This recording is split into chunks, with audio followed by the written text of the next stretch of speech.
So Gagne's 9 events of instruction is a fairly common framework for learning. I think it's very useful for the second assignment because I think it's very kind of broad and it's therefore very kind of applicable to nearly any piece of TEL or any kind of learning experience. And I think a lot of the reason for that is it kind of really deals with the structure of a piece of TL or a piece of e-learning. So yeah, it's very applicable to nearly any piece of TL. So a very kind of brief background to Gagne. He was initially from a behaviorist background, but as time went on, he introduced cognitivist views into his work. So things like the whole notion of information processing, memory store, a lot of what we talked about when we talked about cognitivism earlier in the semester. And so his 9 events are kind of a mix of behaviorist elements and cognitivist elements. And some of the things he advocated for, presenting the knowledge or demonstrating a skill at the beginning of the learning process, providing practice and encouraging practice, but also providing feedback throughout that process, guiding learners through kind of a particular activity or course of learning, and in general just kind of, I suppose, kind of this notion that that there's a systematic approach that you can take to instructional design and to learning. So he's considered to be one of the foremost contributors to instructional design in the whole area of education, part of which kind of comes kind of from that background.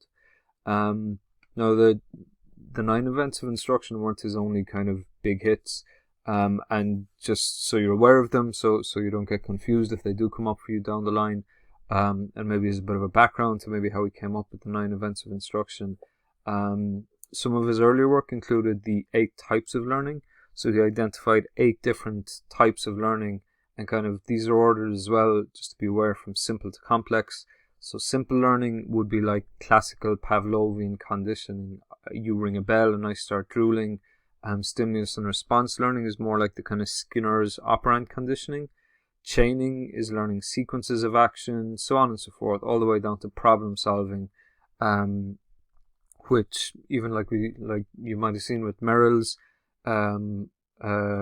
principles of instruction, kind of deals with, being able to apply things in real world context and solve complex problems. He also identified in his later work 8 categories. He replaced those kind of 8 categories with what he called 5 categories of learned capability. Now, unlike the 8 types of learning, these can be kind of done in any order. But these, you can almost think about these as kind of tying into to learning styles, which we'll hopefully cover later in the semester. But a learned capability, according to Gagne, is basically the ability to learn.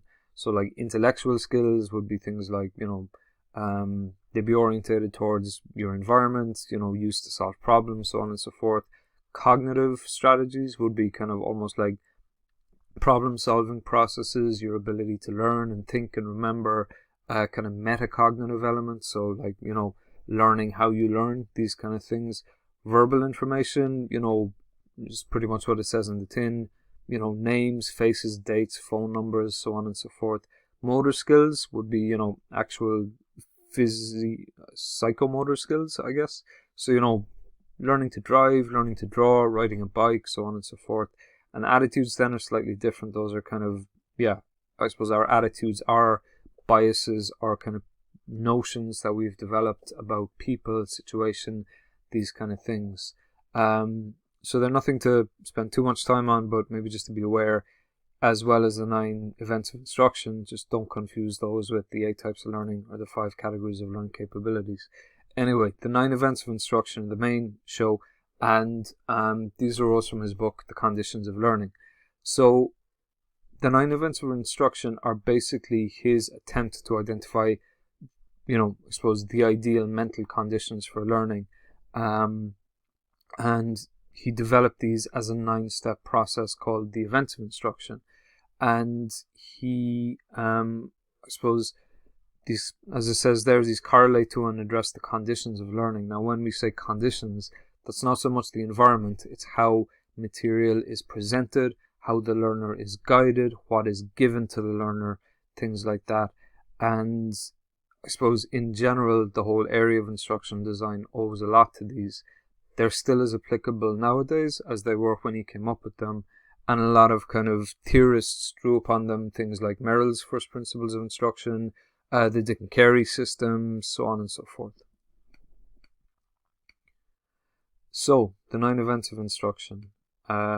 Basically, gain attention, inform learners of objectives, stimulate recall of prior learning, present stimulus material, provide learner guidance, elicit performance, provide feedback, assess performance, and enhance retention transfer. So, if you were to boil that down to a very basic kind of process, I think it really would be informing the learners of what they're going to learn about, providing them with the relevant material, facilitating feedback and guidance throughout. Now, as you probably already kind of figured out, we've already seen plenty of these already. So, and again, this maybe goes back a bit to what we said about Gagne coming from a behaviorist/cognitivist background. The whole area of informing learners of objectives is very much linked to behaviorism, and that notion you tell learners the explicit outcomes of the learning, and that these serve as the basis for learning, that they're measurable, observable, so on and so forth. The notion that you gain attention, when we spoke about cognitivism, we talked about, making it meaningful for the learners, getting their attention through, asking them a question, pointing out how important the information that they're about to learn is, so on and so forth. You can look to Mayer's principles as kind of guidelines around presenting the stimulus material, presenting the learning material. Providing learner guidance is very much an element, I guess, in constructivism. So, the notion that cooperation, collaboration should be a major part of learning, and I guess ties into behaviorism as well, that notion of kind of practice, and the provision of feedback and support, which is gradually withdrawn, and enhancing retention transfer then. So that notion in cognitivism that you can use reinformance and to a certain degree punishment to impact performance. So a lot of the stuff that is in the 9 events is stuff we've already covered and agreed upon. And again, this doesn't signify redundancy. It, to my mind, really just goes to show that good instructional design, very often it's a lot of common sense and it's a lot of what works, and you'll see the same stuff coming up again and again when you do talk about good instructional design. So the first event is in the 9 events is gaining attention, and some of the implications for this, according to Gagne, you should essentially obtain the student's attention so they'll watch and listen while the instructor presents the learning content. And the point of this is really to grab student attention, get their interest in the topic. It serves to ground the lesson, it serves to motivate them, it serves to kind of draw them in to the process. So things or instruction cues that you might use to do this, you might ask them thoughtful questions. You might kind of, in the vein of, have you ever thought about, or has this situation ever come up for you? You might also use some kind of analogy. So, every day we all get up, or when you start the car, you do this and that is similar to, what we're going to learn about now. You might use icebreaker activities. So you might get some kind of, I suppose icebreaker activities are a good way of getting the students engaged, getting them involved with each other. And in particular, if you're looking to introduce kind of some kind of constructivist element, get people working together, supporting each other, icebreaker activities are very useful for that. You might kind of reference existing news or existing events as a way of showing the learner the importance and the real world application or the real world tie-in for what they're going to learn. And similar to that, you might also use case studies. So those might be a bit more specific to a particular industry or to a particular business. And a big thing in terms of e-learning is maybe the use of media as a way of getting attention. So it might not be possible to do an entire course that's fully animated or that's fully video based. If you are going to use media, probably a good place to do it is at the beginning of a course. Some kind of interesting animation or video or interactive experience is very useful to introduce at the beginning of a course of learning, because it's a good way to kind of get people into the learning and into the system. It's kind of, I suppose it's making a good first impression. It's starting off strong. The second of the 9 events then is informing learners of the objectives. And I suppose we covered this a good bit in when we talk about behaviorism. But essentially it's a process of allowing the students to organize their thoughts about what they're going to take in, what they're going to see, hear, do. And it also allows them to frame that information. So it lets the student identify what this information is or what it's going to be, and help them to kind of identify in their own mind how it's going to work, how it's going to be relevant to them, how it's going to be of use, so on and so forth. And this can include our ways of kind of informing them of the objectives. One of the most straightforward ways is just including learning objectives when you're developing the e-learning course or presenting the information to learners. Alternatively, you might provide a full syllabus, and this could be of use to learners in helping to identify where the material fits. I suppose that's not something which is maybe done in Europe so much, but in America I think that a lot of the educational process is kind of based around the syllabus. So we do it to a certain degree here, but I suppose really it's just kind of identifying and making clear to the learner and sharing with the learner all of the information that they're going to be learning, where it's going to come from, how it's going to be presented, and that maybe helps them to get an idea of what they're going to be dealing with and how they can approach it. And another thing, and this is something which we spoke about before as well, is what they'll be able to do. So by the end of the particular course of learning, you will be able to do X, Y, Z. And this can be very useful for learners just in terms of identifying to them the real world application. So, what can get lost very often if we use very academic language, as we often tend to do when we talk about learning outcomes, can be a bit hard for someone to decipher what exactly it is that they're going to be asked to do. But if you say to them, by the end of it, you'll be able to do this in your job or in your own life, that can be a much more engaging kind of way of getting them on board. The third step in the 9 events is stimulating recall of prior learning. And again, this is something that we've talked a bit about, but essentially it's allowing the students to utilize their previous knowledge or skills as a foundation for new learning. So you're reminding them of the prior knowledge that they have before they get into the current lesson. And that helps to show how the knowledge is connected. It helps to give them a framework, which helps with remembering and helps with learning. And it also allows them to identify, I suppose it allows you to take away some of the fear that they might have about engaging. So if a student has a sense that they have already, to a degree, engaged in this area or have some of this learning already, then the entire process becomes a little bit less intimidating for them, and maybe they're a bit more willing to engage and to jump in. So ways in which you might do this: you might ask them to recall an event from a previous experience or lecture, and that could be done through pointing that out to them. So for example, I might, like I've done already, we looked at some of these in previous session when we talked about behaviorism, blah, blah, blah. Another thing which you might do is if it was possible to tie it into kind of a common experience, that can be a useful way of helping them to engage. So for example, if you were trying to teach someone how to operate a particular piece of machinery, you might say, okay, well, when you learned to drive, you did this first, then you did that first. And I suppose that's a way of just kind of reminding them of their existing kind of experience, not necessarily in a specific area, but in a broader sense. You might identify how they will be able to integrate the results of their activities into their existing activities that they've accomplished into this. So you might say, well, you've already learned about X, so this is going to be really useful to you when we're looking at this here. So that can be a very useful way of recalling prior learning that the student has done. You might relate previous information, so you might include some element of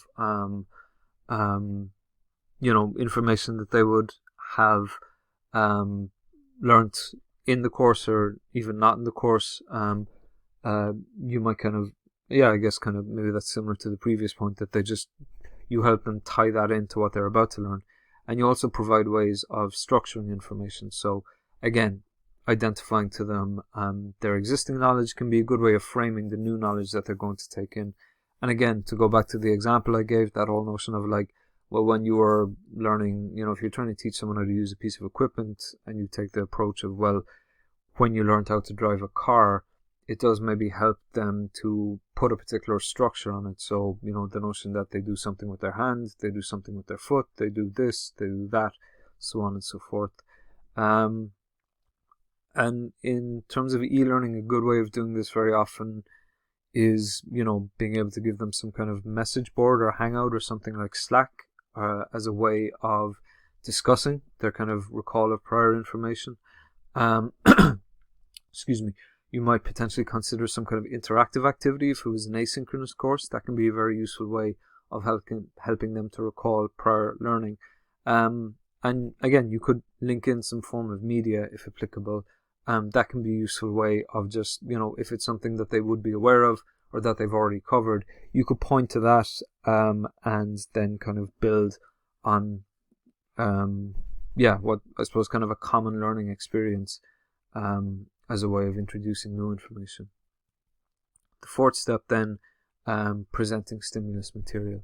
And I suppose this is straightforward enough. This is really just then giving them access to the slides, the video, the e-learning course, the whatever.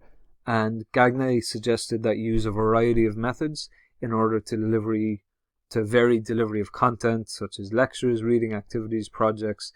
Obviously, he wasn't talking about e-learning, but you can take the same approach and take the kind of what is identified, add in media, animations, video, text-based stuff, interactive activities, discussion boards, a lot of what we've covered. And I suppose variety really is an important element, I think, in good kind of e-learning and kind of instructional design. Providing learner guidance then, he noted, was a means of helping to maximize student learning efficiency. So with learner guidance, the rate of learning increases and students are less likely, I guess, to lose time, to become frustrated, giving them an opportunity to clarify things for themselves, to, I suppose to help them avoid getting incorrect ideas, incorrect facts, poorly understood concepts, all of those kind of things. And Gagne identified, again, speaking in kind of a real face-to-face kind of or paper-based way, providing things like rubrics, providing things like activities, collaboration opportunities, expectations. All of those things are useful as a way of providing learners with guidance. And, certainly those hold true for e-learning development as well. But, there are additional elements in terms of, or maybe not additional elements, but you can take some of the examples there and you can build on those or just put those in an online sense. The use of Slack is very much for you guys, is very much designed to allow, you to seek clarification from each other, from the lectures, even if, speaking personally, we're not always the quickest to get back to, and apologies about that. But those are useful kind of elements in terms of providing learner guidance. Additional elements that you might include, excuse me, we talked a bit before about the whole notion of glossaries. This notion that there is, as opposed to kind of lumping it all on the learner through a learning kind of process, that there would be some form of, that there would be some repository that learners can go to develop an additional, or to get additional guidance. And I suppose, in the online world, when we think about connectivism too, maybe, there is so much information out there, providing additional learner guidance. I suppose nowadays the challenge is less about giving people access to information, it's about giving them access to the right information. So yeah, potentially something to consider if applying Gagne's 9 events. Sorry, just in terms of a piece of e-learning, one might look to kind of the additional support, the additional guidance, the additional repositories of information, the glossaries, the so on and so forth, the supports that might be provided. Eliciting performance then is the process of allowing students to apply the knowledge and the skills that they've learnt. So allowing them to do something with that newly acquired behaviour, either in groups or as individuals. And again, what Gagne would suggest is the notion of, using projects, using activities, assignments, practical assessments, so on and so forth. And much of those would still hold true if you were looking at it through an e-learning lens. Not all of those will necessarily always be possible, but I suppose if you consider the masters that you guys are currently on, all of those things are heaped upon you, as well as kind of elements such as discussion forums, little kind of challenges, kind of formative activities, so on and so forth. And an additional element as well, which you can look at from a e-learning perspective, is, things like automated quizzes, things like interactive little kind of challenges. So, that you have to complete a particular section in a course before you're able to access the next bit of it. Video games, that whole notion of kind of, being able to achieve a certain task before you progress to the next level. All of those are elements which elicit performance. So in looking at a piece of TEL, if you were evaluating it, it would maybe be useful to try and identify, well, to what degree is this allowing the learner to apply the knowledge and skills that they've learned? Now, very often, at a bare minimum, that might just be an MCQ, but any additional activities, challenges, discussions, tasks that are given to the learner as part of a piece of TL might be worth looking at there. And an important element as well, which is, I think, Gagne's next point, is to provide feedback. So any activities which you would get learners to do, that they are given appropriate feedback to. So providing them with feedback is just, I suppose, allowing them to receive feedback. Excuse me, is a means of, what I said there is correcting isolated problems in learning. So rather than having a bad idea of where problems or inconsistencies are occurring, by providing kind of detailed feedback on assignments, on tasks given, on in-class activities, on all of these kind of things, you're allowing students to, you're basically showing students what was done correctly, what should be improved upon, and most importantly, why. So it's not enough to say incorrect, it's important to be able to say this is incorrect because, and to a large degree even this is correct because. So methods which Gagne suggested, rubrics, formative practice tasks, activities, assessments, again, all of those would definitely hold true for online or e-learning delivery methods. Additional elements which might be useful in an online sense, could be kind of, face-to-face, or not face-to-face, but VoIP kind of discussions, the ability to provide peer feedback in an online capacity is much improved with communication tools available. The ability to kind of allow for kind of peer marking as well is a useful element. So yeah, all of those elements, and potentially elements like gamification could be brought in there.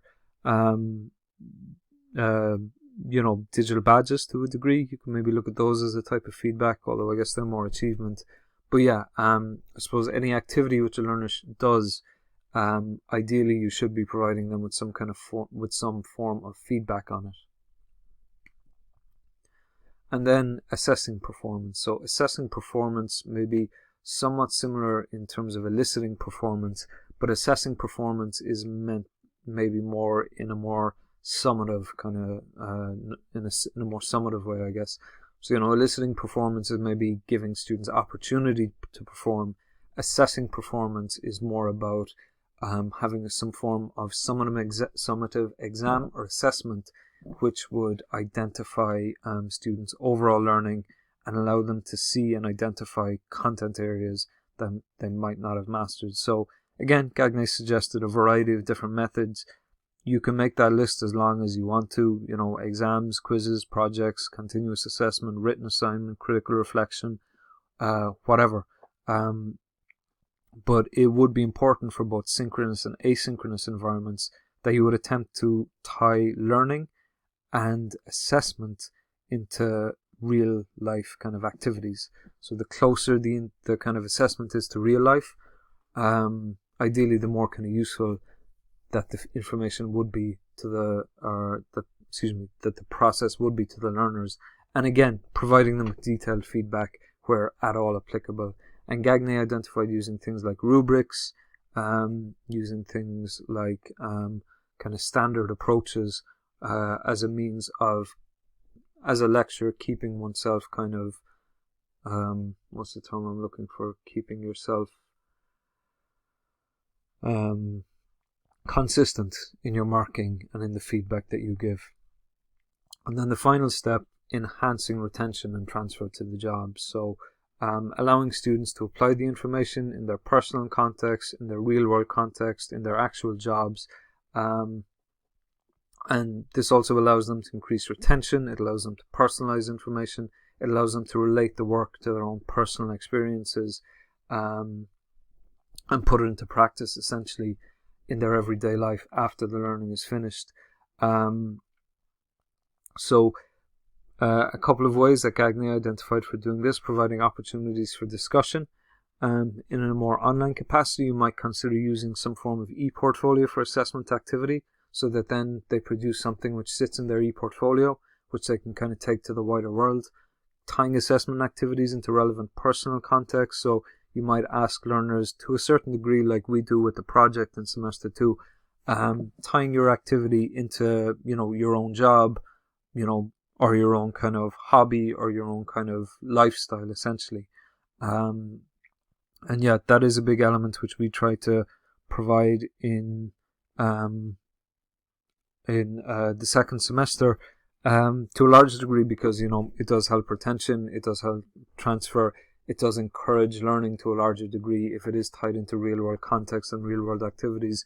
But I guess an additional benefit, which can be useful, is in providing the learner with something that they can then take to their real workplace or their real life, and put it to use within that. So when looking at a piece of TEL, I suppose this is obviously the end of the list, and maybe unlike some of the other elements, it's a little more complicated to do. So if you're looking at an online asynchronous kids course teaching the ABCs, obviously transfer to the job is not always applicable. But it is worth kind of evaluating a piece of TEL on that basis. And I suppose enhancing retention and transfer to the job isn't necessarily something that happens at the very end of a piece of TEL, like some big summative kind of assessment activity. It's something which is ingrained, or which should be ingrained, in the piece of TEL. So it's not just enough at the end to say, and now here's how you take all this abstract stuff you learned and how you do it in your job. Sometimes that is the only option available if you are teaching quite abstract stuff. But I suppose enhancing retention and transfer to the job, it isn't necessarily something that happens all at the end of a piece of TEL. It's something which should be ingrained throughout the piece of TEL. So, like I said, that's Gagne's 9 events. This is quite a useful kind of graphic that I came across in term from check and click learning. And it's a useful, I think, kind of representation of Gagne's 9 events. So if you do select this as a criteria for evaluation for assessment 2, having that graphic isn't maybe a bad way just to do a quick check through the piece of TL, or when you're writing up the report. Like I said, I think Gagne's 9 events is very useful. I suppose I'd hesitate to push any kind of criteria or selection of evaluation criteria as something you're meant to do yourselves, but I would say Gagne is very useful, and a lot of the assignment 2 reports use Gagne for the simple reason that it's very applicable. You can look at the different steps and you can kind of really use it as a checklist to say, well, does the piece of TL do all of these things? And based on what it does and doesn't do, how could it be improved? How could it be made more effective? What could it do better? So I think it's very useful because it is so broad, it is so applicable, and it is so pretty much relevant to any kind of course of learning. The fact that there's 9 different events as well, I think, is kind of useful because it does give you a good structure to kind of go through. And all of those elements are, not all of them are always applicable, but for the most part, most of them are. And again, maybe something to bear in mind as well outside the assessment. It's a very useful kind of checklist to have. But I guess the other thing as well in terms of it is, part of the reason I like it is because to a degree there is nothing massively new there. It's, if you look at Merrill's principles, or if you look at Kolb, there's nothing massively different in what they're saying and what Gagne's 9 events are saying. So it is really just kind of expressing the same thing, just in slightly different ways, which I think is good. It speaks to a certain common sense approach.